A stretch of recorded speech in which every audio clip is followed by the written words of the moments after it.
আমার একজন uncle Saudi আরবে আসতে চাচ্ছে। ওনার 60 বছর বয়স। উনি একটা জায়গার মধ্যে শিক্ষকতা করছে 25 বছর, 6 মাসের মধ্যে রিটায়ারমেন্ট করবে। এখন উনি আমাকে বলতেছে ওনার জন্য আমি ভিসা দেখতে, কোম্পানি বা কালার কাজের। তখন আমি বলছি যে না, আপনি একটা জায়গার মধ্যে শিক্ষকতা করছেন 25 বছর যাবত, আপনি চাইলে যে কোথাও চাকরি করতে পারবেন না। আপনার মেজাজ আপনি লুজ করবেন, আপনার চাকরি করতে ভালো লাগবে না। এর থেকে আমি আপনাকে একটা ভালো বুদ্ধি দিই, যেহেতু আপনার রিটায়ারমেন্টের পরে আপনি ভালো একটা অ্যামাউন্ট পাবেন, বাংলাদেশি টাকায় 7-8 লাখের মধ্যে সেকেন্ড হ্যান্ড সৌদি আরবে গাড়ি কিনতে পারবেন। তা আপনি ড্রাইভিংটা শিখে আসেন, গাড়ি চালাতে পারবেন।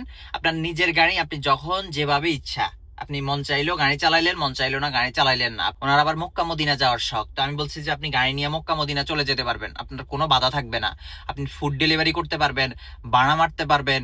1-2টা মাদ্রাসার ডিউটি যদি মাসিক চুক্তিতে নিতে পারেন, তাহলে হচ্ছে আপনি সহজেই সার্ভাইভ করতে পারবেন। 2000, 2500, 3000 রিয়াল আপনি মাসে ইনকাম করতে পারবেন। কি বলেন আপনারা? অবশ্যই কমেন্টে জানাবেন।